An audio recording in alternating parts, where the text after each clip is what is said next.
En 2021, j'ai fait 4 vidéos dans lesquelles je t'ai présenté certaines actions du secteur de l'uranium. Entre-temps, ces actions ont explosé en bourse, avec des gains pour certaines dépassant les 300% de rentabilité. Dans cette vidéo, je m'apprête à te présenter une action française et donc éligible au PEA, qui est positionnée sur ce secteur et tiens-toi bien, elle a versé en 2024 un dividende qui a un rendement de plus de 30%. En me positionnant en 2021 sur les 7 actions à uranium que j'avais présentées, j'ai aujourd'hui un rendement de 180% sur 4 ans, ce qui représente en moyenne 45% de gains en bourse tous les ans pendant cette période. Si on compare par rapport au Nasdaq, sa performance est uniquement de 60%. On a fait bien mieux que l'indice qui performe le mieux au monde sur la période de 2021 à 2024. Et pour comparer par rapport à ce qui se passe en France, le CAC 40 sur la période de 4 ans, 2021 à 2024, n'est monté que de 33%. Étant donné cette performance, on peut se demander est-ce que le secteur est déjà pricé au bon niveau? Je pense que non, pour 2 raisons, et je vais te démontrer pourquoi dans la suite de cette vidéo. Première raison, c'est que la demande en électricité pour l'IA va exploser dans le futur. Déjà, si on regarde la consommation électrique en térawattheure des 2 grands groupes Google et Microsoft, c'est équivalent à des pays comme la Libye, l'Azerbaïdjan ou la Jordanie. Et si ça continue, ça va être bien pire. Parce qu'une requête sur Internet reliée à un système d'intelligence artificielle type ChatGPT consomme 10 fois plus d'énergie qu'une procédure à l'ancienne. C'est ce qu'a dit le cabinet Carbone 4. Et dans les scénarios les plus mauvais, l'IA de Google pourrait à elle seule consommer 29,3 TWh par an contre seulement 1,83 TWh aujourd'hui, soit l'équivalent d'un pays comme l'Irlande. La problématique des GAFAM en ce moment, c'est qu'ils ont besoin donc d'énormément d'énergie, mais ils ont tous aussi annoncé atteindre la neutralité carbone, soit d'ici 2030, soit d'ici 2040 pour Amazon.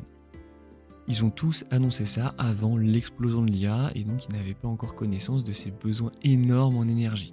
Par contre, aucun des GAFAM n'a remis en question l'objectif de zéro émission carbone d'ici 2030 ou 2040.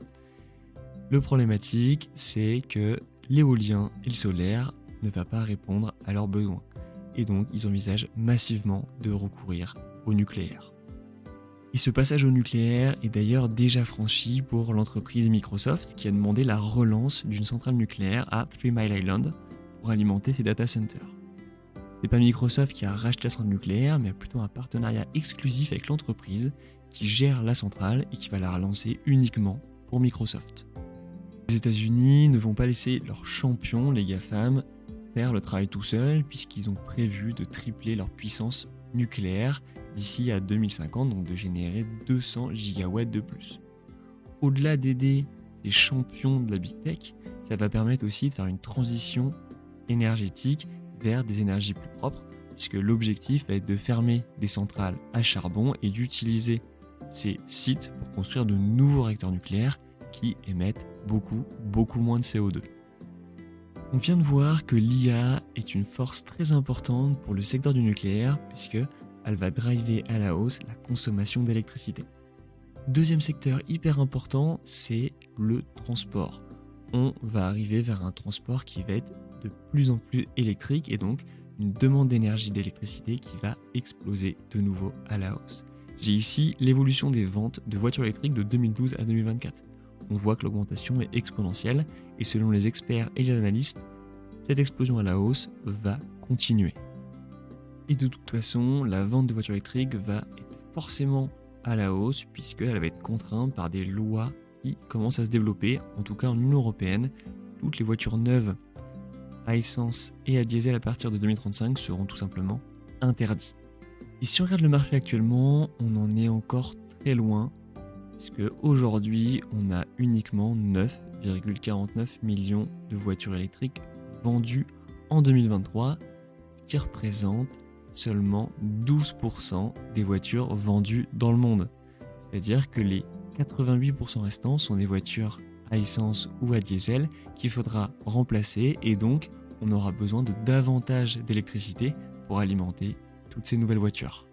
On a donc vu qu'il y a 2 méga tendances qui vont tirer à la hausse les besoins d'électricité dans le monde, d'une part l'IA et d'autre part le transport.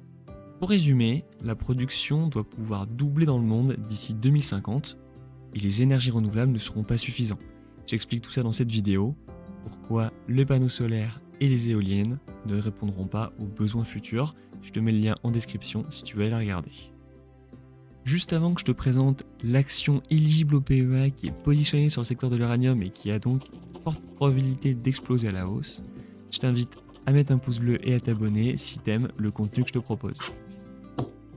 Et cette action, c'est Assystem qui est aujourd'hui le seul pure player français dans le domaine du nucléaire qui est en bourse.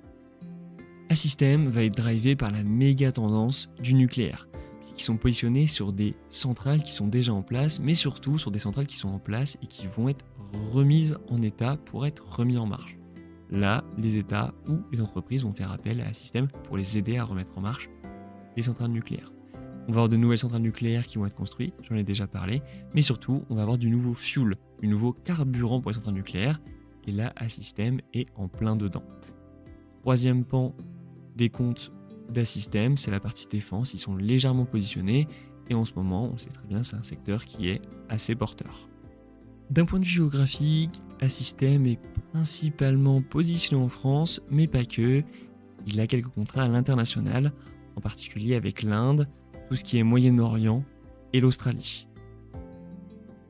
La grande force d'Assystem, c'est d'être positionné sur les Small and Modular Reactors. Alors qu'est-ce que c'est ? C'est des petites centrales nucléaires qui vont pouvoir être utilisées dans différents domaines. Par exemple, pour une grosse industrie ou pour alimenter une ville en énergie. Le gros avantage de ces deux types de réacteurs, les Small Modular Reactors ou les Advanced Modular Reactors, c'est que premièrement, ils vont pouvoir plus facilement remplacer tout ce qui est énergie fossile, donc création d'électricité via pétrole ou via charbon. Deuxième chose, ça va être beaucoup moins cher que créer un gros réacteur nucléaire, et donc pour tout ce qui va être industrie, ça va être beaucoup plus facile à acheter, à développer et à mettre en œuvre. Et troisième chose qui est pour moi très important, c'est que ça va être facilement intégrable à tout ce qui est énergie renouvelable. Par exemple, si on a moins de soleil et pas de vent, on va pouvoir lancer ce petit réacteur nucléaire pour quand même alimenter la ville ou alimenter une industrie. Donc ça, c'est très important que Assystem soit positionné sur ce secteur.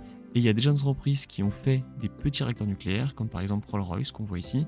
Et ce qui est important, c'est que Assystem est déjà en partenariat avec cette entreprise. Donc en fait, a déjà une position qui est assez forte sur cette nouvelle technologie.